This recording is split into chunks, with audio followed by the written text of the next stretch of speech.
우리가 지난 시간에 기업가 윤리까지 나갔고요. 기업가 윤리까지 나갔고 오늘은 노동자의 윤리를 볼 차례인데 근로자의 윤리는 정치화법에서 주로 다루는 영역이라서 시험 문제에 등장하지 않습니다. 그래서 그냥 있다라는 것만 알아두시면 되고요.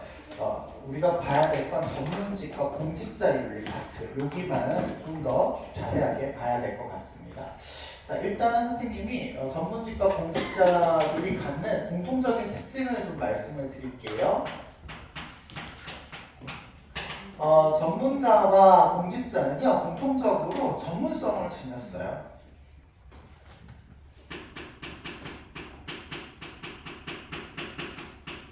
전문가는 당연히 전문성을 지녔고요. 공직자도 요즘에는 다 그 일을 그 사람밖에 할 수 없어. 그래서 굉장히 독자성을 가지고 자신의 업무를 처리를 합니다.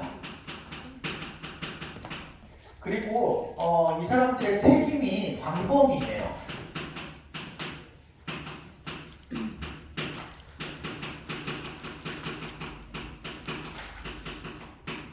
이런 게 이제 공통적인 특징이라서 수특이나 교재는 다 따로 나오지만 그냥 선생님이 묶어서 하거든요.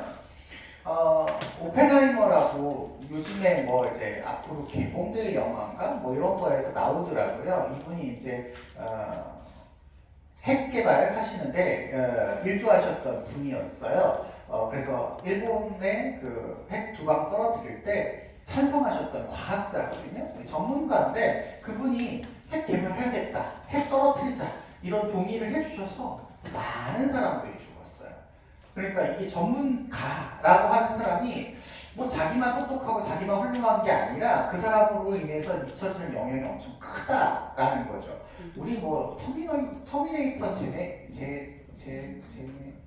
제네시스인가 뭐 그 편에서도 보면 어떤 과학자가 인공지능 컴퓨터 발명함으로 인해서 기계의 인간의 지배를 받게 된다 뭐 이런 얘기 나오거든요. 그러니까 전문가도 그냥 전문가가 아니라 그 사람들의 행위 자체가 여러 사람에게 광범위하게 영향을 줄 수가 있다라는 표현이고, 공직자는 뭐 당연하죠. 공직자도 그 사람의 결정이 어떤 사람의 인생에 굉장히 많은 영향을 줄 수 있기 때문에 이 사람들의 범위가 굉장히 넓다. 이거 한 번만 더 쓰고 갈게요. 전문직과 그 일반인들은요,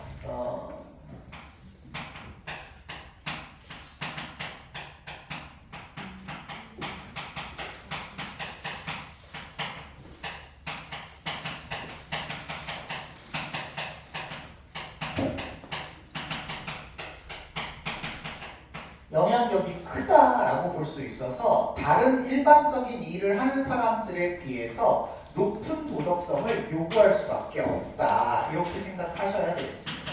생윤이니까요. 근데 이 얘기는 우리가 높은 직분을 가지고 있는 사람에게 높은 도덕성이 요구된다는 말은 유교에서 주로 하시는 말이죠. 그래서 이 부분과 관련해서도 유교적 관점이 주로 많이 나올 수 있다라고 생각해 주시면 좋겠고요. 사례로 노블리스 오블리주.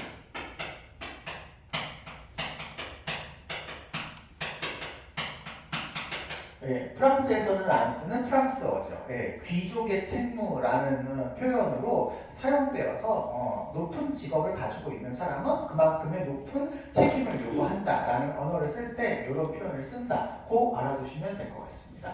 자, 윤리적으로 접근했던 사상은 당연히 유교가 핵심인데요. 그 중에서도 우리가 시험 문제에서 좀 자주 출제되는 분이 누구시냐면 정약용 선생님입니다. 정약용 선생님은 우리나라 사상가이기도 하고요. 여기만 나옵니다. 여기만 나와요. 그래서 다른 부분에서 안 나오니까 이 부분에서의 어떤 특징만 알고 계시면 되는데, 일단 정약용 선생님은 유교 사상가이면서 유교 안에 들어있는 여러 개의 유학 등에서 실학 관련돼서 이야기하시는 분이다. 이렇게 생각하시면 좋을 것 같아요. 그래서 기본적으로는 유교적인 맥락을 다 가지고 있습니다. 유교적인 기본 맥락이 뭐가 있느냐라고 물어보신다면 선생님은 유교에서 제일 중요한 게 뭐라고 여러분들한테 늘 말씀드린다면 도덕성입니다.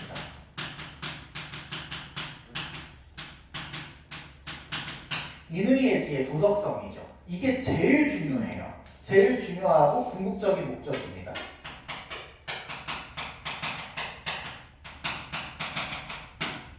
나라를 통치해도 도덕성, 사람을 다스려도 도덕성, 사람을 사귀어도 도덕성, 일을 해도 도덕성, 무조건 도덕성이에요. 살아도 도덕성, 죽어도 도덕성인 거죠. 그렇죠? 그래서 도덕성을 엄청나게 강조한 걸 그대로 계승을 합니다. 그래서 나타나는 여러 가지 표현들이 있는데요. 그냥 표현들만 알아두시면 될 것 같아요. 선공후사, 공적인 걸 먼저 하고 사적인 걸 나중에 해라. 괜찮아요? 비슷한 표현으로 멸사공공,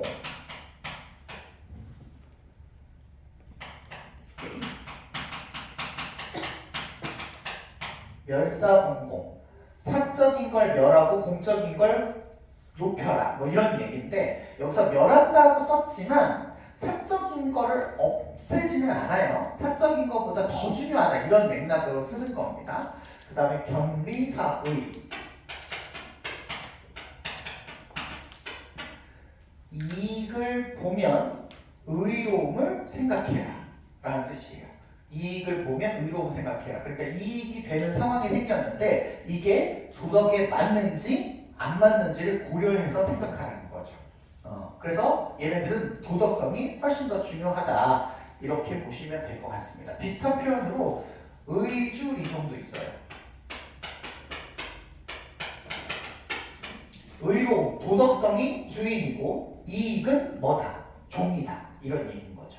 그래서 기본적으로 유교적인 맥락을 가져간다 이렇게 보시면 되겠고, 정약용 선생님이 특히 이 공직자로서의 윤리를 강조하시는 내용으로 책을 쓰신 게 있는데, 정약용 선생님 1표 2서라고 해서 제일 유명한 책이 농민심서, 후문심서, 경세육교 이런 것들이 있잖아요. 그 중에서도 사람들을 다스리는 관리자의 역할을 기록하신 농민심서 가 가장 시험 문제에서 많이 출제가 되는 단어라서 목민관의 의무, 목민관의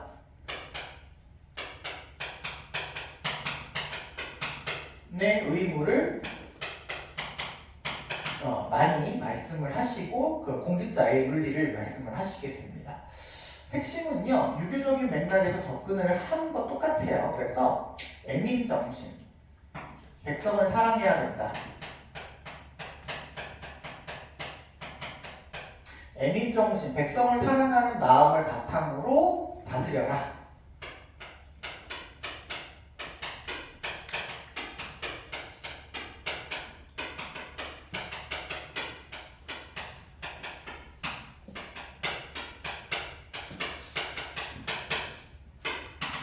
교화라는 말을 쓰는데 이 교화라는 말이 가르쳐서 변화시킨다라는 뜻이죠. 사람이 나빠서라기보다는 바른 길로 가르친다라는 거야. 그래서 일단 두 가지 포인트를 기억해야 되는 게 가르친다야. 그러면 얘는 지식 중요하니 안 중요하니? 그렇죠? 인의, 지이잖아요. 그러니까 지식의 분별이 중요해서 지식을 교육하는 걸 엄청 중요하게 여긴다라고 생각하셔야 될 거고, 도덕성으로 변화시켜야 되는 거니까 백성의 도덕적인 삶 중요합니다. 맹자식의 계승을 해요. 맹자식의 사상을 계승을 해서 백성이 도덕적인 삶을 유지하려면 무슨 안정이 있어야 돼? 두 글자로는 상이 있어야죠. 경제적인 안정이 있어야 도덕성이 유지된다. 이걸 그대로 계승을 합니다. 그래서 백성의 경제적인 안정을 추구합니다.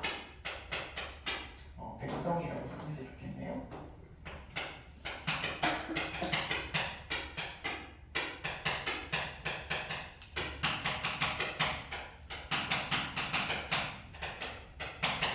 근데 거기에 더 나가서 이 사람은 실업자니까 한 단어만 더 생각해 주세요. 효율성을 강조한다. 이렇게 생각하시면 좋겠어요.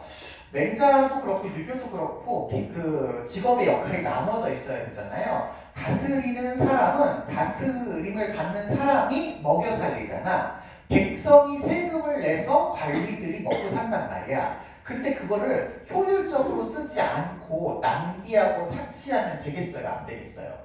당연히 백성을 사랑하는데 그렇게 하면 안 되겠다고 하죠. 그래서 사치나 낭비, 허영, 탐욕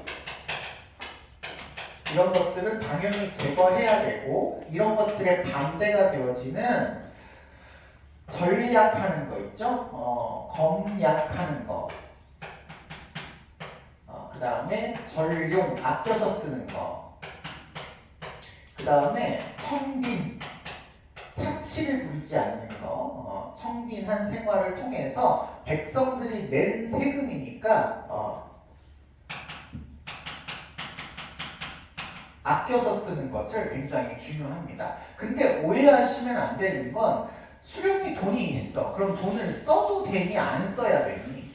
써도 돼. 써도 되지만 이 사람이 높은 뭘 가진 사람이니까, 지위를 가진 사람이니까 조금 더 높은 도덕성을 요구해서 너는 조금 더 아껴라, 뭐 이런 느낌으로 가는 거예요. 아셨죠? 이렇게 기억하시고 문제를 풀면 대부분은 다 맞을 겁니다. 아셨죠? 요 정도 선에서 우리 마무리를 좀 하고요. 마무리를 하고 직업 윤리를 정리를 할 텐데, 직업 윤리에서는 보통 수능에서 세 가지 포인트에서 문제가 나오게 되고요. 많으면 2문제, 적으면 1문제가 출제가 됩니다. 그 중에서도 주로 출제되는 거는 직업에 대한 동서양의 입장 물어보는 거, 비교해서 많이 물어보는 게 가장 출제 빈도가 높고요. 그 다음으로 시험에 나올 수 있는 건 기업가의 윤리 중에서 적극적 책임이냐, 소극적 책임이냐, 이거 강조하는 거 2가지, 그리고 마지막으로 정약용 선생님의 공직자의 바른 윤리적 자세는 뭐냐, 이거를 3가지 중에서 물어볼 수 있다. 이렇게 기억하시면 되겠습니다. 자, 다음 단원 7단원으로 좀 넘어갈 텐데, 사회정의 파트를 제가 말씀을 드려야 되거든요. 근데 우리가 지금 시간 관계상 이 부분에 대해서 이렇게 순서대로 정리를 하기가 조금 어려워서요. 제가 제 나름대로 그냥 정리를 해보려고 하거든요. 그래서 2가지를 볼 건데, 그 중에서도 우리가 사회정의 파트에서 분배정의 파트랑 형사적 정의 파트랑 이렇게 2가지를 볼 예정입니다. 2가지를 볼 예정이고, 지금 한 2시간, 3시간은 2시간 정도는 분배정의 파트를 우리가 나가야 되는데, 우리 3시간밖에 안 남았어요. 오늘 빼고. 그래서 한 2시간 정도에 이걸 마무리를 할 예정이라서 제가 조금 왔다 갔다 하면서 볼 테니까 교재를 선생님이 불러주는 대로 참고해서 보시면 좋을 것 같습니다. 자, 원래는 이부호 선생님부터 이야기해서 개인윤리와 사회윤리, 사회정의에 대한 설명을 해야 되는데, 니부어가 어느 순간부터 시험 문제 나오지 않습니다. 예. 너무 선생님은 좋아하는 사상가라기보다는 실천가인데 이분이 안 나와요. 안 나와서 그냥 패스하도록 하겠습니다. 이거는 필요하면 할 거고요. 2차 지필평가 들어가서 할 수 있으면 하려고요. 할 수 있으면 하는데 되도록이면 안 할 예정이에요.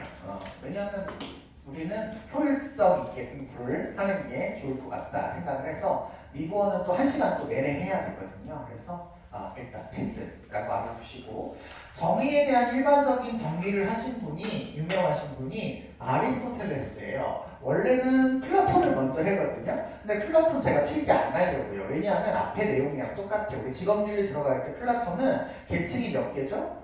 3개죠. 통치자, 방위자, 생산자. 그래서 이들이 각자의 역할을 잘하기 위해서 통치자에게 필요한 덕이, 방위자는 용기였습니다. 생산자는 그 고유한 덕은 없지만 이 3사람 모두에게, 3계층 모두에게 필요한 덕이 뭐였죠? 절제였어요. 그래서 이 절제까지 포함해서 3계층이 각자의 역할을 잘 수행하면 이상적인 사회가 되는데, 그 이상적인 사회에서 출현하는 덕이 뭐였죠? 지혜, 용기, 절제. 마지막 모른 척하네. 칠판에 써있는데 모른 척하네. 정의였죠. 정의였죠. 그래서 플라톤에게 있어서의 정의는 각자가 각자의 역할을 잘하는 게 정의예요. 끝입니다. 아셨죠? 그래서 거기까지 알면 되고요. 그 제자였던 아리스토텔레스 선생님이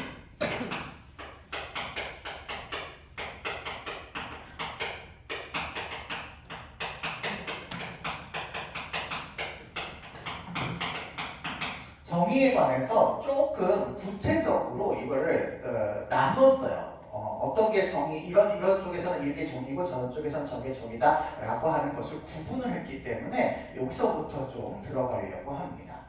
자, 아리스토텔레스 선생님은요, 우리가 어디서 배웠냐면 더뷸리 할 때 배웠거든요. 더뷸리 할 때 이분이 공동체주의자다. 인간은 무슨 동물? 계속 모른 척하네. 인간은 혼자서 살아야 못 살아요? 못 살아요. 무슨 동물?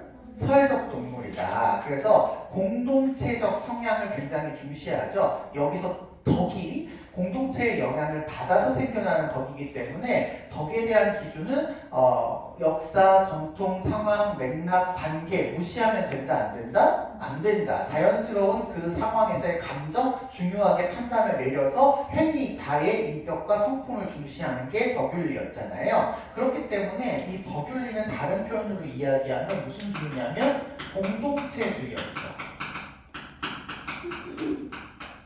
아이고 내가 이거 왜 쓰죠? 미안해요. 네. 미안해요. 네. 공동체주의였죠. 네. 공동체주의여서 아리스토텔레스도 공동체를 굉장히 강조했고 아리스토텔레스는 자아를 실현하기 위해서는 반드시 공동체가 있어야 되는데 그 공동체 중에서 제일 먼저 만나는 공동체가 가족, 그 다음이 사회, 최종적인 공동체는 뭐였죠? 국가였어요. 그래서 가장 이상적인 자아를 실현하기 위해서는 가장 이상적인 공동체인 누가 있어야 된다. 국가가 있어야 된다. 이런 얘기를 하신 분이란 말이야. 그걸 그대로 가지고 오면 돼요. 아리스토텔레스에 있어서의 정의로운 사회가 되기 위해서는 국가가 반드시 있어야 된다. 이거예요. 그래서 아리스토텔레스는 우리 모든 사람들의 생활, 공적 생활에서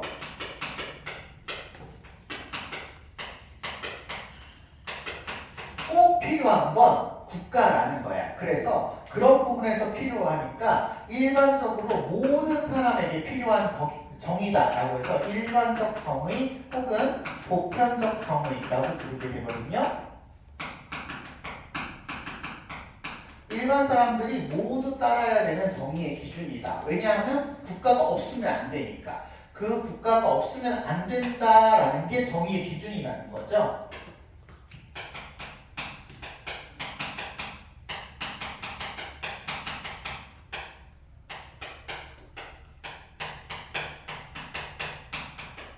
공동체 전체의 이익을 증진하는 게 정의고 보통은 공동체 전체의 이익을 증진하는 걸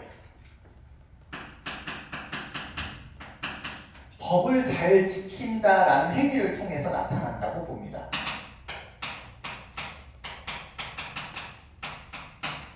국가죠, 국가. 네, 그러기 위해서 일반적으로 정의롭다라고 하는 건 그 국가에서 만들어진 법을 잘 지키는 게 정의로운 거야. 이거는 어느 상황, 언제나 다 똑같대요. 모든 사람에게 다 적용될 수 있는 그런 정의랍니다. 그런데 아까도 얘기했지만 공동체주의자 더뷸리는요. 상황, 관계, 맥락, 전통, 문화, 역사 중시한다고 했죠. 그러면 상황에 따라서 다른 경우가 없지 않다 이렇게 보셔야 돼서 일반적으로 지켜야 되는 이러한 정의의 기준도 있지만 상황에 따라서 달라질 수 있는 사적 영역에서의 정의도 있습니다.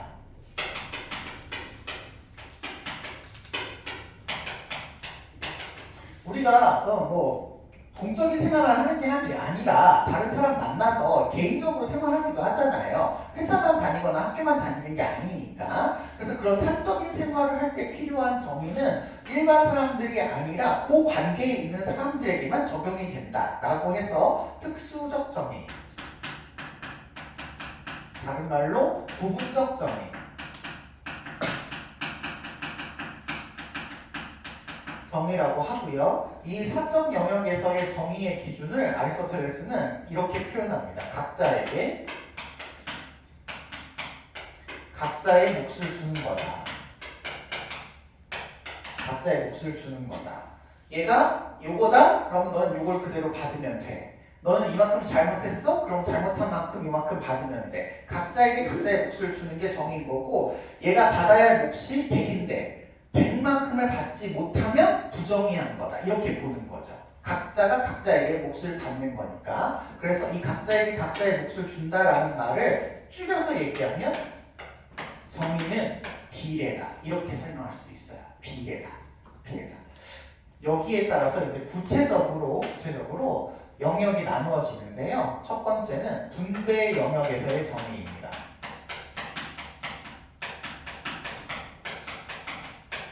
우리가 앞으로 배워야 될 게 이 분배적 정의인데 분배적 정의를 여기서 얘기를 하게 되는 거죠. 분배적 정의는요.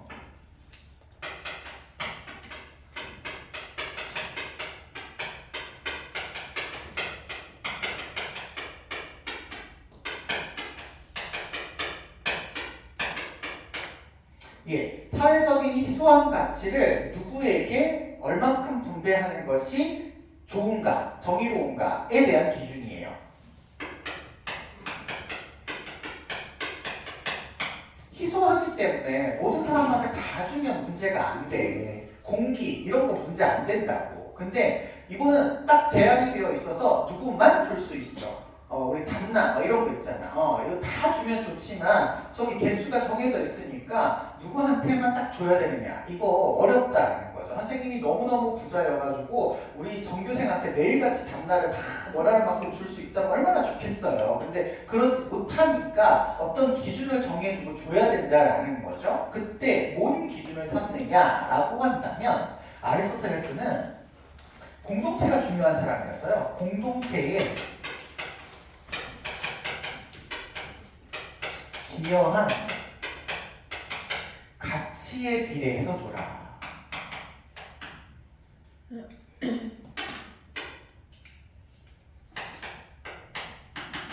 가치에 비례해서 줘라. 이렇게 얘기를 하고 계십니다. 가치에 비례해서 줘라. 아리스토텔레스가 아테네 사람이잖아요. 그래서 아테네 사람이기 때문에 공동체가 중요하고 그 공동체를 유지하기 위해서 이 아이가 공무원으로서 얼마큼 일했냐, 군인으로서 얼마큼 일했냐, 뭐 이런 것들을 계산해서 그에 맞는 대로 가치를 분배해야 된다고 본 거죠.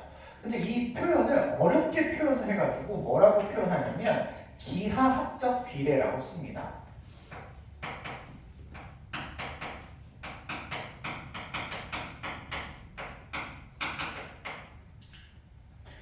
자, 이게 아리스토텔레스가 너무 똑똑해서 문제인데 이런 식인 거예요. 선생님이 그냥 쉽게 좀 예를 들어드리려고요.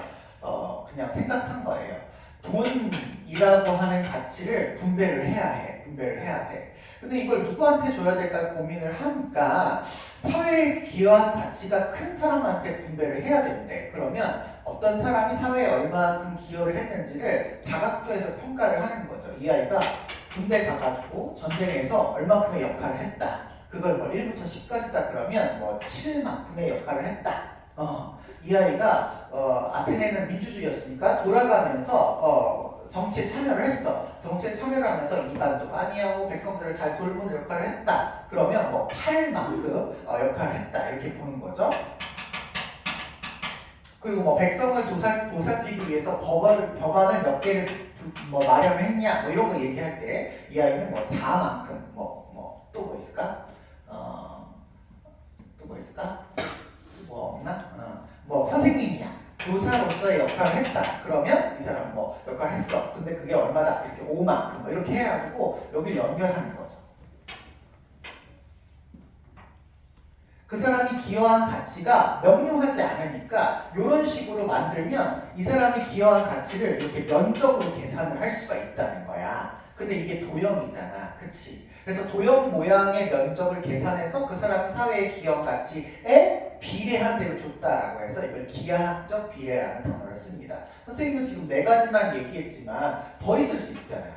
더 있을 수 있잖아. 그러면 이 도형의 모양이 막 여러 사람마다 다 달라지게 나타날 건데 그 도형의 모양을 계산해가지고 그에 비례해서 가치를 부여했다라고 해서 기하학적 비례 뭐 이런 식으로 쓰는 겁니다.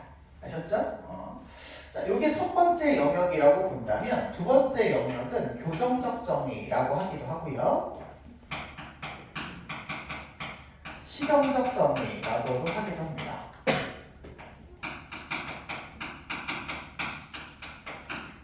이것도 이제 우리가 배워야 될 영역이거든요. 교정적 정의는 잘못을 교정할 때 쓰는 정의예요.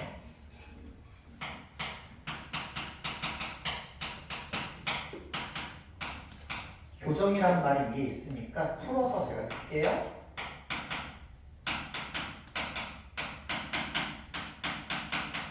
예, 부정의를 바로 잡는 기준이다. 그래서 보통 형사처벌과 관련된 기준이다. 이렇게 생각하시면 되겠습니다.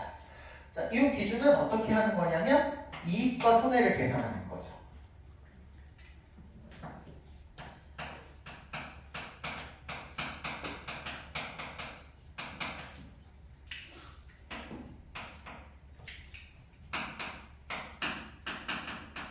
이익과 손해에 비례해서 분배를 하는 겁니다. 교정해 주는 겁니다. 예를 들어서 성국이가 월급을 100만 원을 받았어요. 성국이가 일을 했다고 합시다. 일을 해서 100만 원어치의 일을 했어. 그러면 얼마치의 일을 받는 게 맞는 거야? 100만 원어치 일을 한 거야. 그런데 100만큼 일을 안 했어. 80만 원큼 일을 했어. 그러면 원래는 얼마 받아야 돼? 80을 받아야 돼. 근데 성국이한테 100만 원을 줬다고 하자. 그럼 이거 부정이죠. 부정이잖아. 이거 부정이잖아. 그럼 이거 바로 잡으려면 어떻게 해야 되냐면 여기하고 여기를 똑같이 맞춰주면 되는 거야. 마이너스 얼마 해주면 돼? 20 해주면 돼. 왜냐하면 이 아이가 원래는 80을 받아야 되는데 플러스 20을 더 받은 거니까 그렇죠. 그러니까 여기 플러스 20 된 거 마이너스 20으로 깎는다 라고 해서 얘와 얘를 이익과 손해를 비례한다 이런 얘기인 거예요. 아셨죠? 그래서 똑같이 옛날엔 다 그랬죠. 이에는 이, 눈에는 이 똑같아요. 너가 이만큼 했어? 그럼 그만큼 똑같이 계산을 하기 때문에 요거를 산수적으로 계산해서 줬다라고 해서 산술적 비례라고 합니다.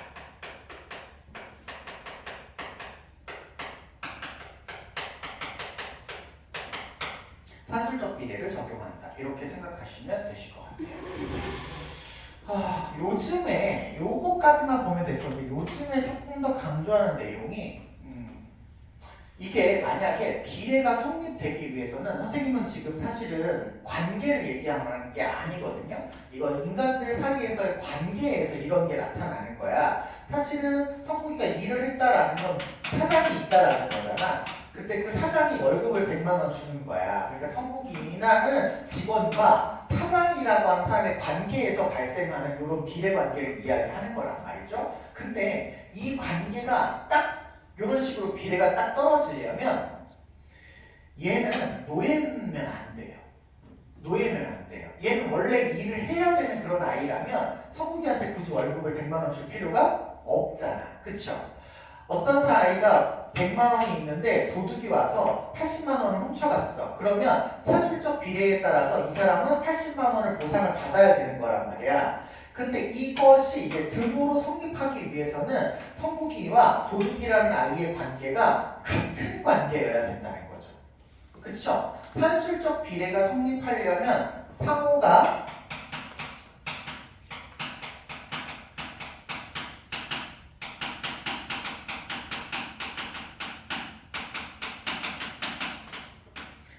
대등하다라는 것을 전제로 하고 있다라는 것으로 기억해 주시면 되시겠습니다. 됐어요? 됐어요? 자, 하나가 더 있긴 한데 이건 우리가 배우는 게 아니라서 시험 문제에도 잘 안 나오지만 가끔 선지에서는 그냥 쓰일 때가 있어요. 그래서 그냥 써드리기만 하는데 교환적 정의가 있습니다.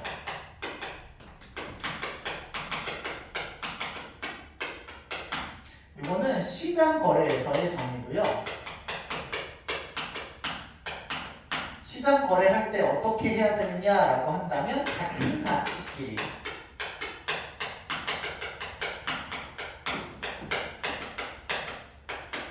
교환을 해야 된다는 거야. 그래서 내가 고구마 장수고 얘가 옥수수 장수야. 옛날에는 화폐가 없었기 때문에 옥수수 몇 개를 줘야 고구마 몇 개를 얻을 수 있는가를 계산해서 같은 가치끼리 교환을 해라. 이런 얘기죠. 그래서 보통은 계산하는 비례인 무슨 비례를 쓰냐면 산술적 비례를 씁니다. 근데 이건 단순하게 산술적 비례를 쓰지 않기 때문에 그냥 산술적 비례를 쓴다라고 말만 해드리고요. 여러 가지 복합적으로 쓴다라고만 알아두시면 될 것 같습니다. 됐죠? 자, 여기까지 해서 아리스토텔레스가 이런 비례 관계에서의 정의를 영역을 나누어 본 거고, 이 영역에 따라서 우리는 분배 정의와 교환적 정의를 구체적으로 이야기하신 몇 사람을 살펴볼 거다, 이런 얘기예요. 아셨죠? 자, 그 중에 첫 번째 사람, 제가 교재 페이지를 말씀 안 드렸네. 미안해요. 아리스토텔레스가 107페이지에 있었고, 그 다음으로 배울 사람은 원래는 롤스를 바로 들어가야 되지만 그냥 아리스토텔레스의 영향을 받은 사람으로 해가지고 왈처로 들어가겠습니다. 109페이지에 나옵니다.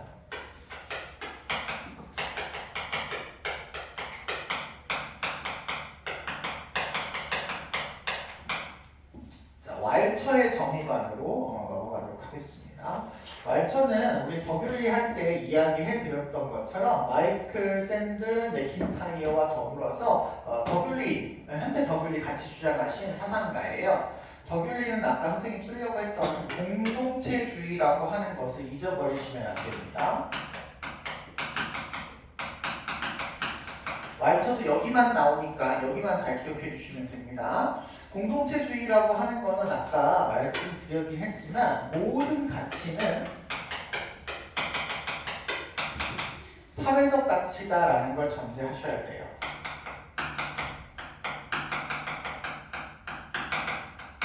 옛날 청동기 시대에는 왕이나 귀족과 같은 지위가 높은 사람은 장신구를 뭘 사용했어? 장신구를 뭘 사용했어? 청동기 시대에는 청동을 사용했죠. 청동기 시대니까. 그래서 비싸게 보이는 게 청동이었단 말이야. 근데 지금은 청동이 그렇게 비싸요? 안 비싸요? 안 비싸죠. 옛날에 그 청동기 시대에 막 다이아몬드가 이런 게 막 이렇게 있었어도 그럴 때는 그런 걸 귀하게 여기지 않았을 거라는 거죠. 근데 사회가 바뀌고 시대가 바뀌니까 지금은 다이아몬드도 귀하고 석유, 옛날에 물 없어 죽겠는데 사막에서 석유 막 솟아나면 이거 왜 거기 같은 물이 나오나 막 이렇게 생각을 했을 거란 말이야. 근데 지금 석유 비싸잖아. 그쵸? 그러니까 가치라고 하는 건 역사, 맥락, 관계, 상황, 문화 이런 걸 초월해서 있는 가치가 아니라는 거죠. 그 사회에서 매겨지는 가치라는 거야. 그렇기 때문에 뭔가 분배를 할 때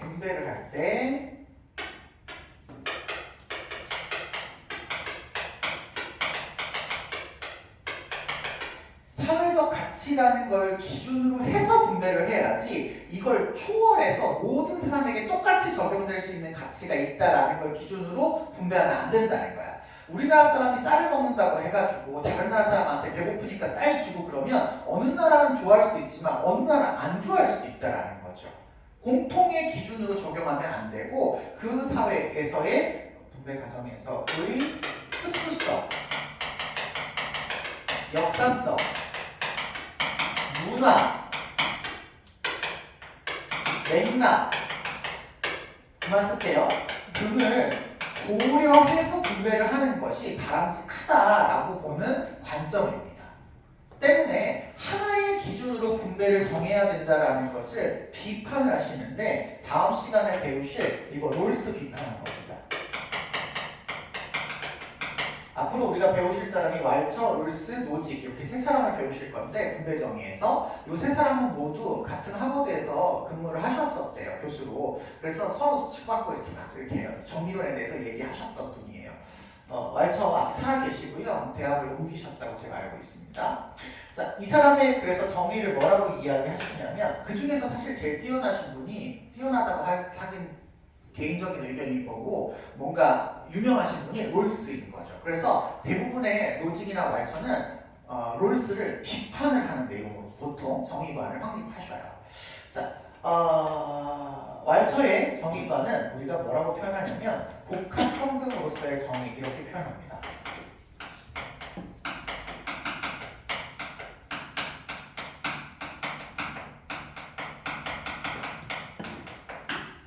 복합평등으로서의 정의. 하나의 기준이 아니라 다원적 기준을 적용을 해야 된다.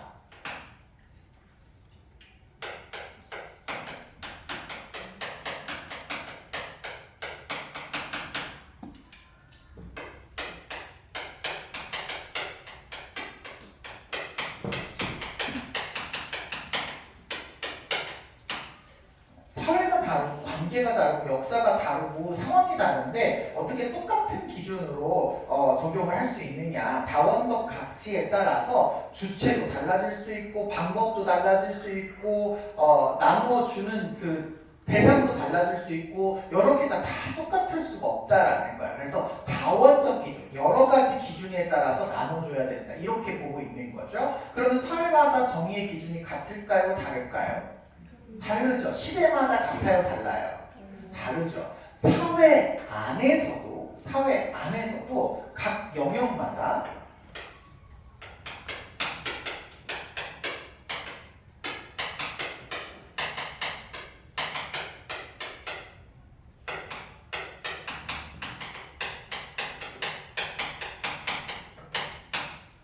분배의 기준이 다르다. 어떻게 똑같이 분배를 하느냐. 예를 들어서 우리가 돈 벌기 위한 경제적인 영역이다 그러면 경제 영역에 있어서는 자본주의의 개념으로서 서로 교환, 상호 교환의 원리를 적용을 하는 게 바람직하다. 내가 자유롭게 내가 이거 가졌으니까 너 나랑 바꿀래? 싫어. 그럼 못 바꿔야 되는 거고 강제로 바꾸고 사기치면 안 되는 거고 서로 합의해서 이거를 이제 교환하면 그게 경제에서는 바람직한 기준이 될 수 있어. 그런데 이 사람이 안전을 원해. 북한으로부터 생명의 안전을 원해. 사회적 약자야. 복지를 원해. 그러면 너가 가진 만큼 내가 보호해 줄게. 너가 돈을 세금을 낸 만큼 복지를 해줄게. 라고 하면 이거 보장받을 수 있니 없니? 없지. 이거 상호교환의 원리가 쓸 수가 없어. 이럴 때는 뭘 기준으로 하라고 하냐면 필요를 기준으로 해라. 그쵸? 세금을 많이 내는 사람이나 세금을 적게 내는 사람이나 의료보험 혜택은 우리가 보편적 정의, 보편적 복지의 혜택을 받고 있는 거잖아요. 그쵸? 똑같은 필요에 따라서 분배를 하는 것이 훨씬 더 좋은 거다. 이렇게 보고 있는 겁니다. 아니 세금 많이 냈다고 북한으로부터 위협을 누구는 많이 보장받고 누구는 적게 보장받고 이러면 안 되잖아? 다 똑같이 받아야 되죠. 공직, 공무원 누가 공무원이 되어야 될까요? 능력이 있는 사람이 되어야겠죠. 필요하다고 다 되면 안 되겠죠.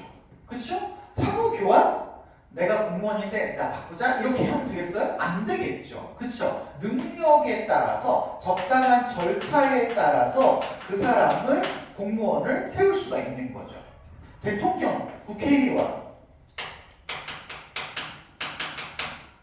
어떻게 뽑아요? 능력에 따라서 뽑힐 수도 있지만 능력이 있다고 다 되는 거 아니잖아요. 적당한 절차가 필요한데 우리나라 같이 미국과 같은 이런 나라에서는 민주주의의 원리, 다수결의 원칙, 토론 뭐 이런 것들을 통해서 권력을 획득하게 되는 거죠.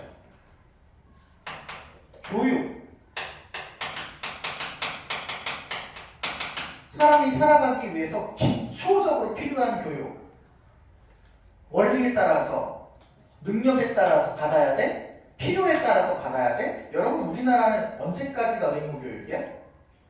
중학교까지가 의무교육이죠. 의무교육이라는 건 원해서 받는 거야? 안 원해도 받는 거야? 안 원해도 받아야 되죠. 사회의 구성원이 되기 위해서는 무조건 받아야 돼요. 그러니까 이거는 그냥 모든 아이들은 다 똑같이 받아야 돼 뭐 이런 거예요. 그러니까 이게 지금 한 사회 안에서도 이렇게 다양한 분야에 따라서 다양한 기준에 의해서 분배가 이루어져야 되는데 사회가 달라지면 이것도 달라지겠죠. 이것도 달라진단 말이야. 뭐 우리나라는 한 표라도 많으면 대통령 선거에서 당선이 되잖아요. 근데 뭐 저기 어디야 프랑스나 이런 나라들은 다 그 과반수가 넘어야 되죠. 50% 이상이 되어야 당선이 되기 때문에 복수선거제도 뭐 이런 거 하잖아요. 재투표하고 막 이런단 말이야. 그러니까 이게 한 사회 안에서도 다르고 다른 사회에서도 다 다르지만 그 각자의 기준을 가지고 해야 그게 정의로운 거야. 이렇게 보는 사람이 말처가 되겠습니다. 자, 그때 이 분배의 기준이 영역마다 선명해야 될까요? 흐릿해가지고 이쪽 영역에서 저쪽 영역으로 넘어가도 될까요? 선명해야 됩니다.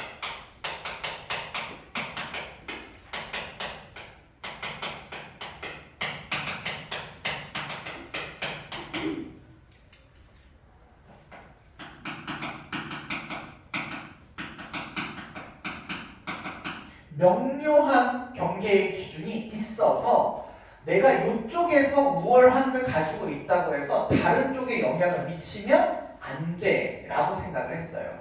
선생님이 이거를 다른 표현으로 부정의라는 말로 좀 표현을 해서 설명하려고요. 이 왈처가 생각한 정의롭지 않음이라고 하는 거는 어떤 생각이었냐면 한 영역에서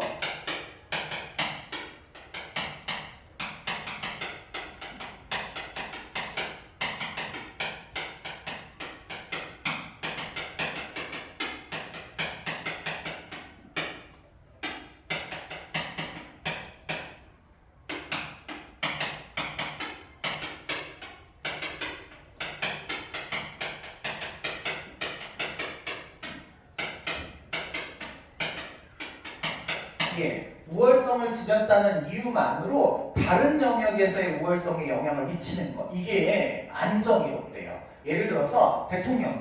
권력을 통해서 내가 대통령이 됐어. 민주주의 절차에 따라서 대통령이 됐다고 해서 대통령한테 돈 많이 받을 수 있는 권리가 생기는 건 아니라는 거야. 아니라는 거야. 얘와 얘는 다른 기준이라는 거야. 다른 기준. 이해되시죠? 그렇기 때문에 한 영역에서 내가 우월성을 지닌 것을 가지고 다른 영역에까지 영향력을 행사하면 그건 부정이다 라고 하고, 그걸 부르는 명칭으로 지배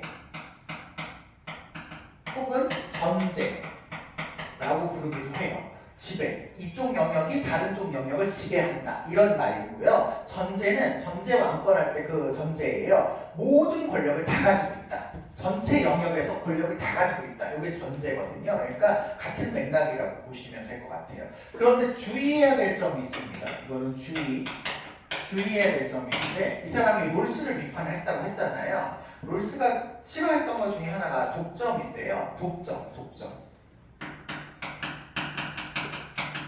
독점은 왈처에게 있어서 한 영역에서의 최고의 우월성입니다.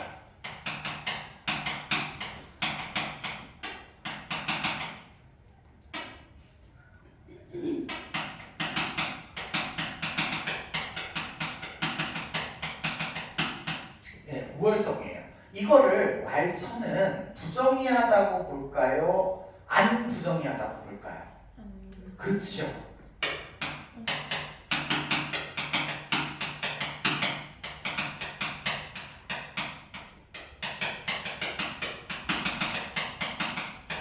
이렇게 쓰니까 되게 기네요.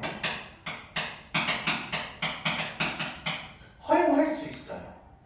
거래하다 보면 어떤 기업이 부자가 되는 기업이 될 수 있어요. 어떤 사람은 안 부자가 될 수 있어요. 그거 괜찮아. 결과에서 불평등이 나타나는 거 괜찮아요. 그런데 이쪽 영역에서의 우월성이 다른 쪽으로 넘어가면 안 된다라는 거죠. 근데 롤스는 독점을 반대합니다. 롤스 배우고 말씀드릴게요. 여기까지가 이제 왈처에 대한 얘기가 되시겠고요. 한 사람만 더 보려고 합니다. 시간이 없어서 우리 앞에서 했었던 마르크스 얘기를 좀 할게요. 110페이지에 있습니다.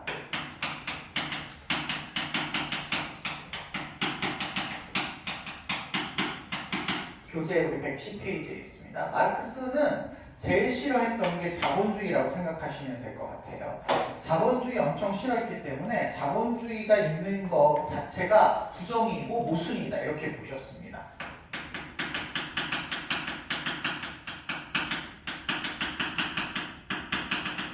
지난 시간 직업할 때 다 했던 거라 제가 간략하게만 쓰려고 해요. 제일 근본적인 건 자본가만 생산수단을 소유하고 있다는 거예요.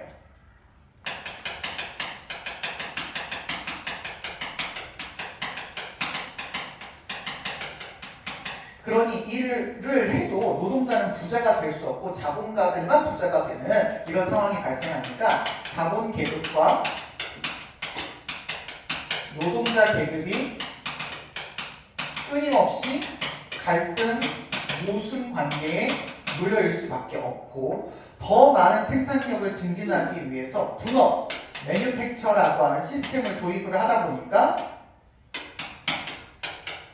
생산력은 증대가 되었지만 노동자가 기형적인 노동자, 특수적 노동자, 부분적 노동자 전락하게 되어서 결국 인간이 소외되는, 인간성을 잃어버리게 되는, 기계 부품처럼 여겨지게 되는 인간 소외 현상. 여기 밑에다 쓸게요.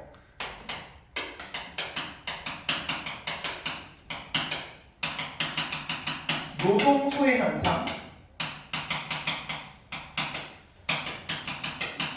안 하고 싶은데, 노동 안 하고 싶은데 억지로 노동해야 되는 이런 상황이 발생할 수밖에 없다. 강제로 노동해야 되는, 원하지 않는 노동을 할 수밖에 없는 자본가에 의해 속된 노동이 발생한다. 그걸 쓸까요? 강제, 강요, 예속된 노동이 생겨날 수밖에 없다. 이렇게 보고 있는 거죠. 그래서 이런 사회는 반드시 없어져야 되는 부정의한 사회고, 정의로운 사회가 된다라는 것은 공산주의 사회가 되는 거고, 혁명을 통해서 자본가 계급을 몰락시키고 나서 노동자들이 주인이 되기 때문에 일단 계급 자체가 소멸해야 되겠죠. 그러면 자본가가 갖고 있었던 생산수단을 자본 가득이 없으니까 우리 모두가 갖는 거예요.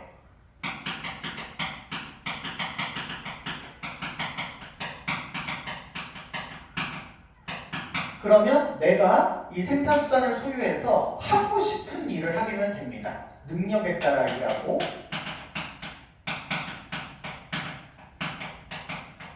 분배는 원하는 대로 분배 받으시면 돼요. 필요에 따라서.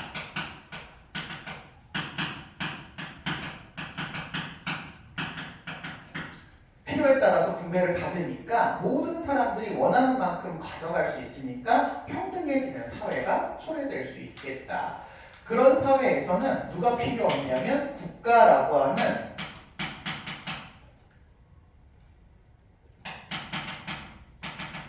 개별국가라는 정부 시스템이 필요 없어지게 되고, 우리는 하나의 어떤 사회 공동체라는 걸, 협동체를 만들게 되는 그런 사회가 된다. 이때의 사회를 마르크스는 정의로운 사회다, 이렇게 생각을 하십니다. 그래서 이렇게 알아두시면 되겠어요. 다음 시간에 우리 로직과 롤스를 할 텐데, 롤스를 먼저 나갈 거예요. 롤스를 아마 1시간을 다 해야 될 거예요. 롤스의 얘기가 너무 길고 많기 때문에 1시간을 다 하고, 그 다음 시간에 로직 하면서 이제 교정적 정의로 넘어가려고 생각하고 있습니다. 아셨죠?